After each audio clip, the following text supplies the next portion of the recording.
ॐ भूर्भुवस्वः तत्सवितुर्वरेण्यं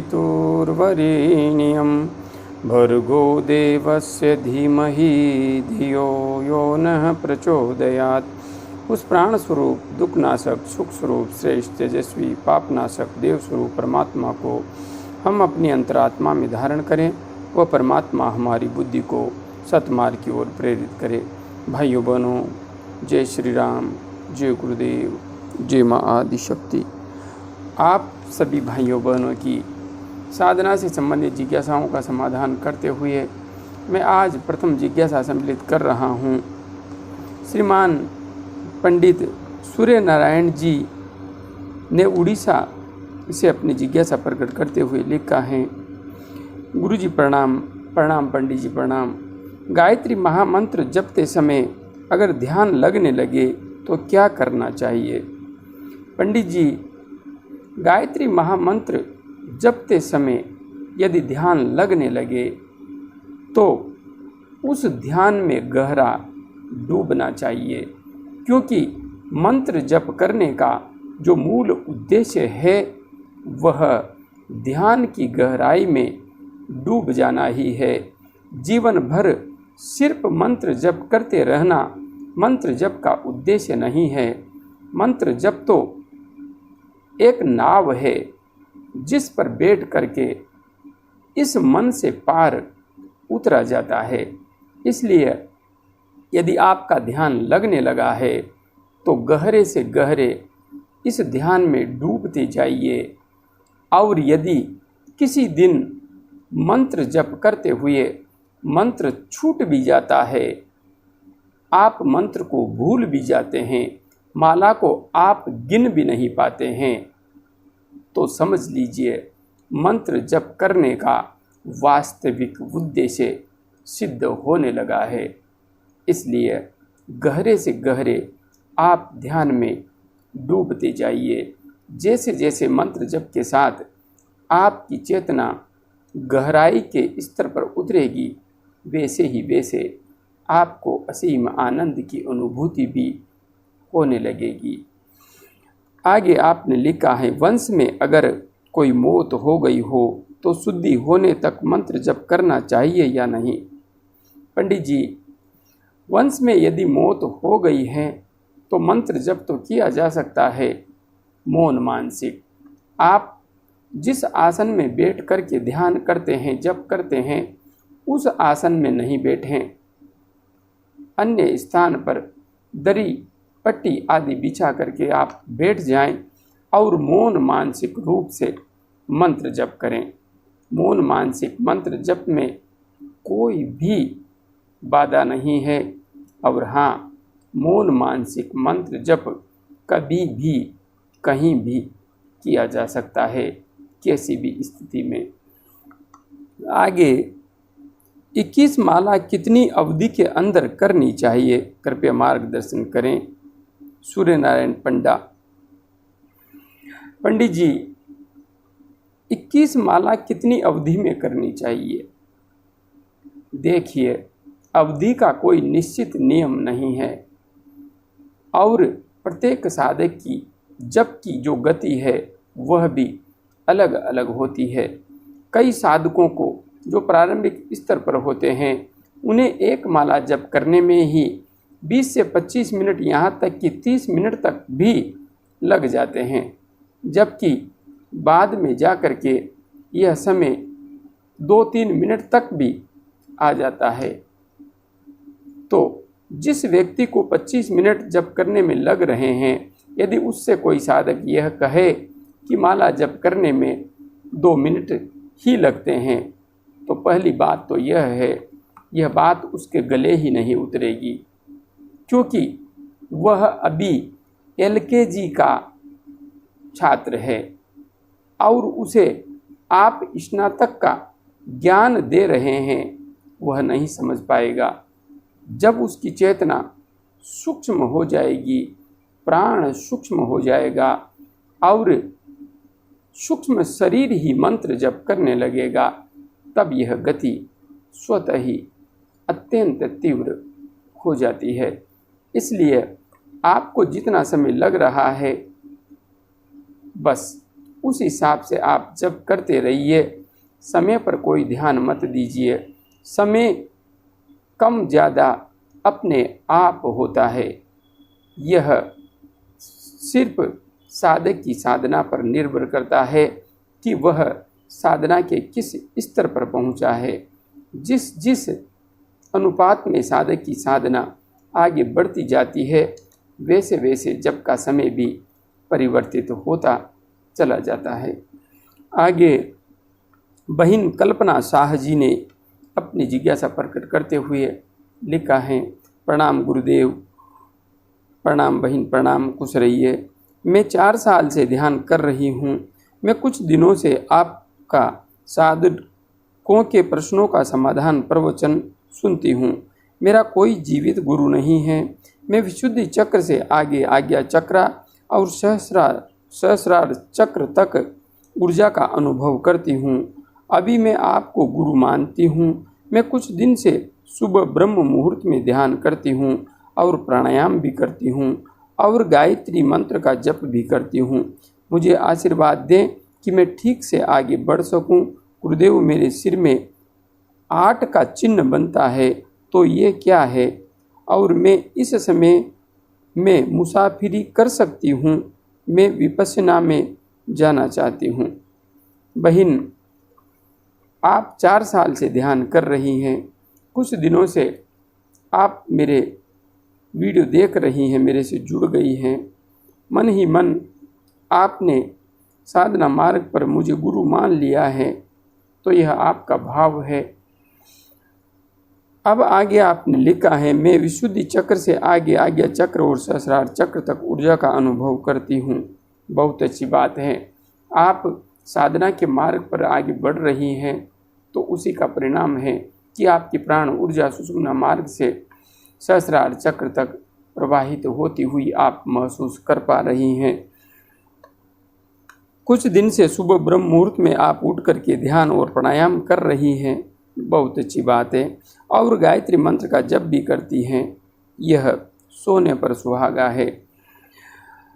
आपने आशीर्वाद के लिए कहा है, तो मेरी दुआएं और मेरा आशीर्वाद हमेशा आपके साथ हैं। निरंतर आगे बढ़ती रहिए। हाँ, सुषुम्ना नाड़ी में प्राण का प्रवाह कैसे करें, आज्ञा चक्र का जागरण कैसे करें, दोनों वीडियोज आपने देख ही लिए होंगे।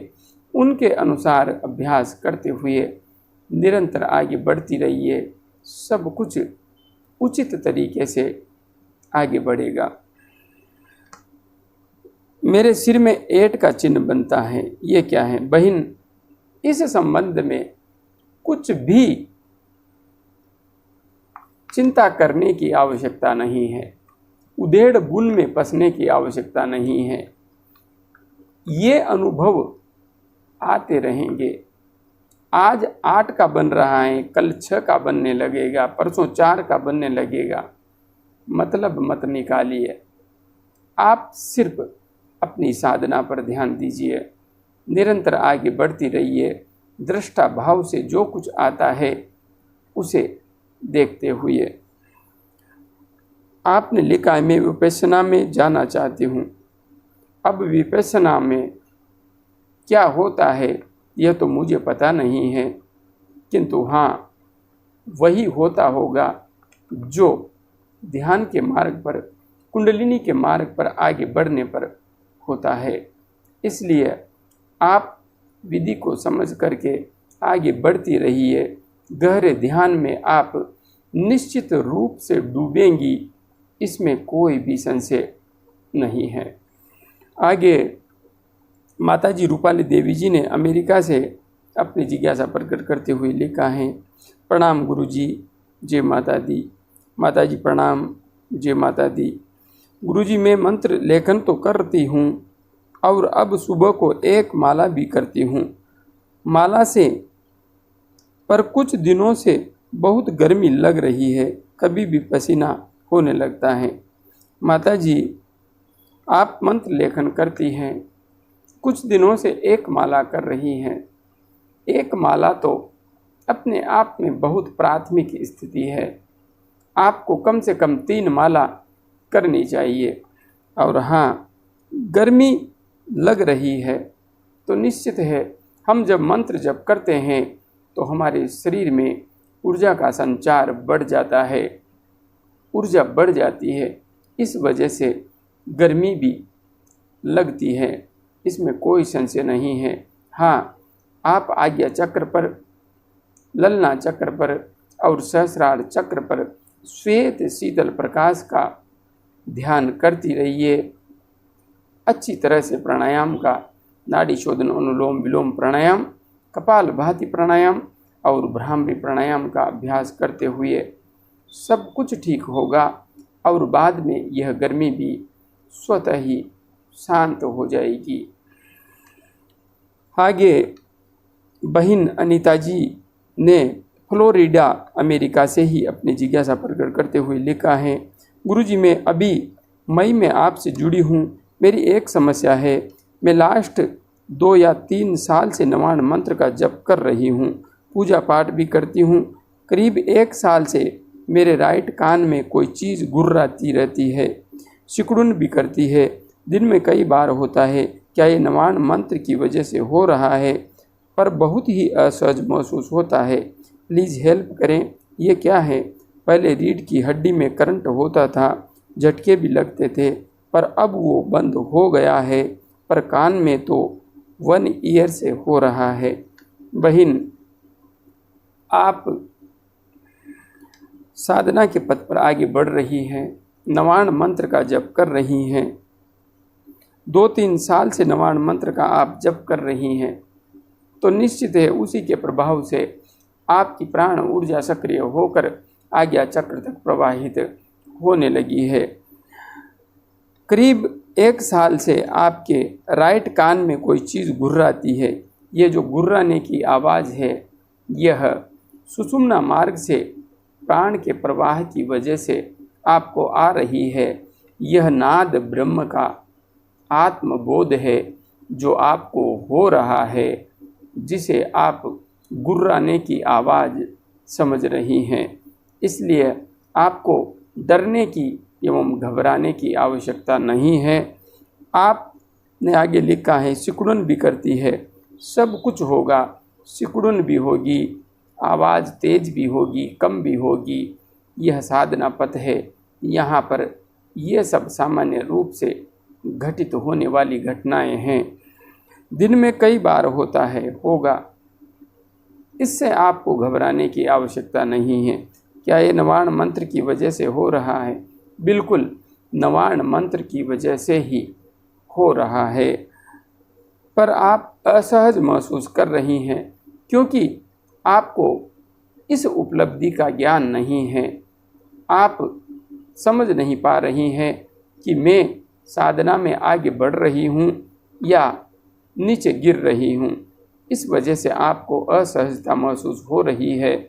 इस असहजता में बहुत बड़ी सफलता का राज छिपा हुआ है। इसलिए आप सुषुम्ना नाड़ी में प्राण का प्रवाह कैसे करें, आज्ञा चक्र का जागरण कैसे करें, इन दोनों वीडियोज़ को देख करके साधना विधि को समझ लीजिए और अपनी साधना में उस विधि को अवश्य सम्मिलित कर लीजिए। नवाण मंत्र का जप करते हुए आप आगे बढ़ती रहिए, सब कुछ ठीक है, सब कुछ ठीक ही होगा, आपको डरने की कोई आवश्यकता नहीं है। ये क्या है? प्लीज़, रीढ़ की हड्डी में करंट होता था। बिल्कुल, आप नवाण मंत्र का जप कर रही थी तो ऊर्जा का संचार आपकी रीढ़ के माध्यम से उधर वो हो रहा था, प्राण ऊर्जा उठ रही थी, उसी की वजह से ये सब लक्षण आ रहे थे। आप जो मैंने बताया है उस अनुसार आगे बढ़िए, सब कुछ ठीक होगा, डरने एवं घबराने की कोई भी बात नहीं है। आगे श्रीमान अमित गुप्ता जी ने फिरोजाबाद से अपनी जिज्ञासा प्रकट करते हुए लिखा है, प्रणाम गुरुदेव, प्रणाम अमित जी, प्रणाम, खुश रहिए, आपके चरणों में नमन करता हूँ, स्वीकार करें, मैं स्वीकार कर रहा हूँ। माँ अपनी कृपा आप पर हमेशा बनाए रखे। मैं 4-5 माह से मंत्र जप कर रहा हूँ, ध्यान के बारे में कुछ नहीं जानता, थोड़ा बहुत ज्ञान आपकी वीडियो से प्राप्त किया है। पहले मंत्र जप के समय ध्यान नहीं लगता था, परंतु 20 जून 2021 के दिन शाम को ध्यान के समय आज्ञा चक्र पर दबाव महसूस हुआ और 22 जून 2021 को सुबह ध्यान के समय नीले रंग का हल्का हल्का प्रकाश दिखा और सिर के पिछले हिस्से के दोनों कोने पर वाइब्रेशन हुआ बहुत तेज और सिर के पिछले हिस्से में बहुत तेज पंखा जैसा घूमा। ऐसा लगा जैसे कोई मोटर स्टार्ट हुआ हो। गुरुदेव, ये क्या है और क्यों हुआ? क्या कोई चक्र जागृत हुआ है? कमर में रीढ़ की हड्डी में दर्द होता है और अब आंख बंद करने पर आज्ञा चक्र पर दबाव महसूस होता है। मैं ध्यान के बारे में अनजान हूँ, बस आंख बंद करके मंत्र जप करता हूँ। इससे पहले कभी ऐसा ध्यान नहीं लगा और आनंद नहीं आया। कृपया गुरुदेव मार्गदर्शन करें और अपना आशीर्वाद प्रदान करने की कृपा करें। अमित जी, आपने यहाँ पर जो कुछ भी लिखा है सब कुछ अत्यंत उत्कृष्ट है। आप ध्यान के मार्ग पर, साधना के मार्ग पर निश्चित रूप से सफलता के सोपान चढ़ रहे हैं।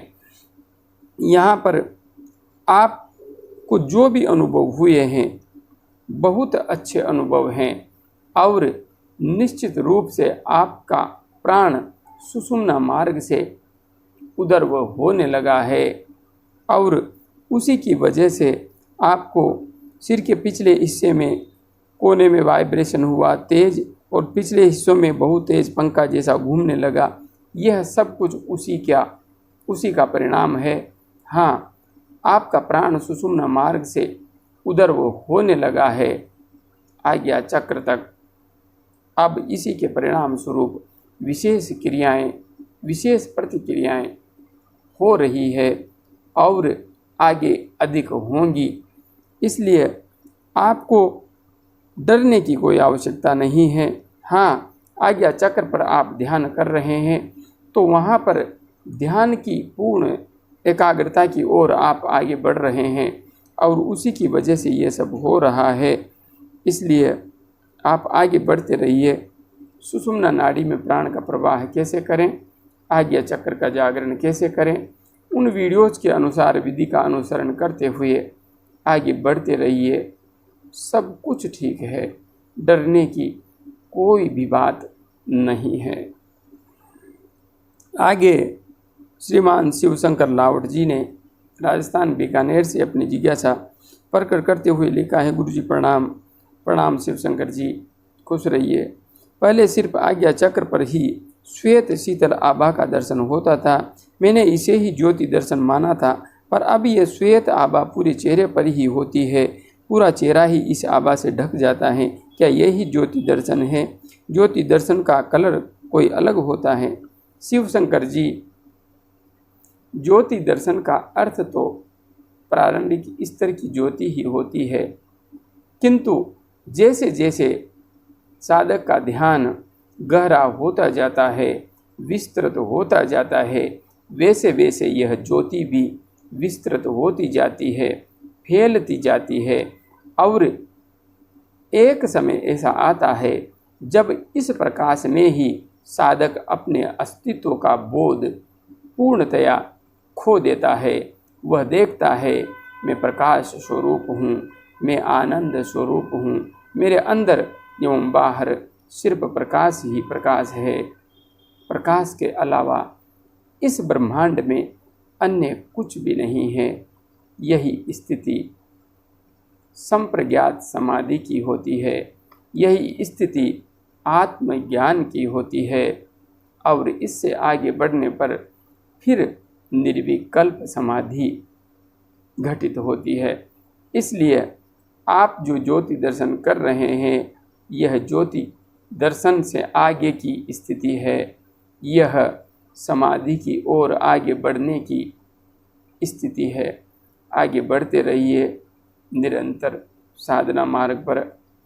और हाँ, स्फटिक की माला का चाहे आपके गुरुदेव ही कहें या कोई और कहें, कभी भी गायत्री मंत्र का जप करने में प्रयोग नहीं करना है। यदि करेंगे तो दंड भोगेंगे। यह स्पष्ट रूप से कान खोल करके सुन लीजिए।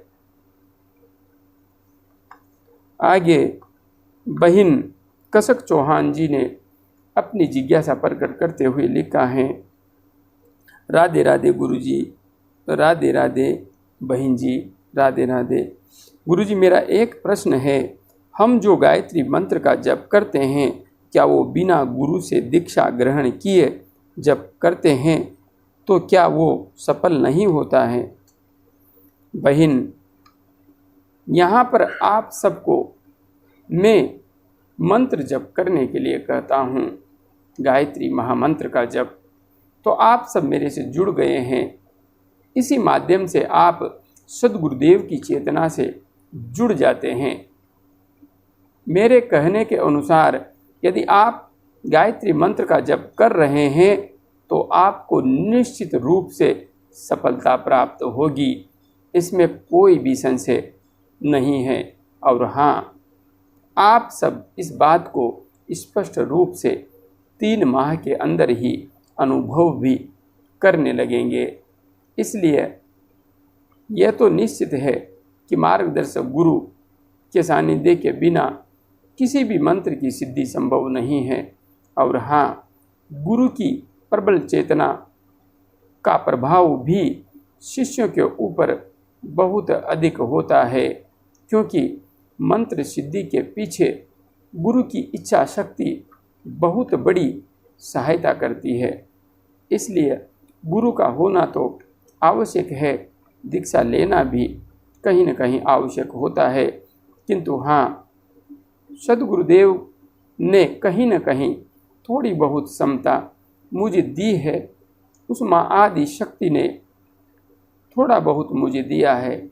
उसी के आधार पर आप सब गायत्री मंत्र की साधना करते हुए निश्चित रूप से आगे बढ़ सकते हैं, बिना दीक्षा की प्रक्रिया पूर्ण किए भी। हाँ, शराब एवं मांसाहार से दूर रहना प्रथम शर्त है। और पत्नी जब कर रही हैं तो पति भी शाकाहारी होना चाहिए। और उसके साथ ही नियमित साधना करते हुए प्राणायाम का अभ्यास अच्छी तरह से करने के बाद ही मंत्र जप करें। बस इतना सा ही विधान है। और यदि पवित्रीकरण आचमन आदि का अनुसरण कर लिया जाता है तो फिर सोने पर सुहागा है, सर्वश्रेष्ठ है। आगे श्रीमान बबनी पंडा जी ने अपनी जिज्ञासा प्रकट करते हुए लिखा है, प्रणाम गुरुजी, प्रणाम पंडित जी, प्रणाम गुरुजी। ध्यान की प्रारंभिक अवस्था में घोस्ट और स्पिरिट दिखाई देते हैं, क्या यह सच है? पंडित जी, ध्यान की प्रारंभिक अवस्था में घोस्ट एवं स्पिरिट दिखाई देते हैं, यह कोई निश्चित सच नहीं है, क्योंकि मुझे ऐसा कभी भी अनुभव नहीं हुआ।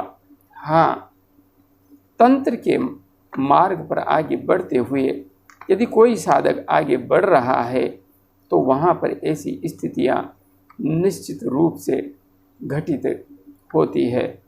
इसलिए किसी भी तांत्रिक मंत्र का यदि कोई साधक जप कर रहा है तो उसके संपूर्ण विधि विधान को समझकर ही आगे बढ़ना चाहिए, या फिर गुरु कृपा को ग्रहण करके ही आगे बढ़ना चाहिए, वरना वहाँ पर ऐसे अनुभव स्वाभाविक रूप से आ जाते हैं। इसलिए गायत्री महामंत्र का जप करते हुए तो ये सब होना बिल्कुल संभव नहीं है, कभी भी नहीं होगा, क्योंकि गायत्री के तेज के आगे भूत प्रेतों की कोई औकात नहीं है। यहाँ तक कि तामसी देव शक्तियाँ जैसे भैरव जी की शक्ति है, वह भी गायत्री के तेज के समक्ष प्रकट होने का सामर्थ्य नहीं रखती है। इसलिए गायत्री साधक के समक्ष ऐसे कोई भी दृश्य कभी भी उत्पन्न नहीं होते हैं।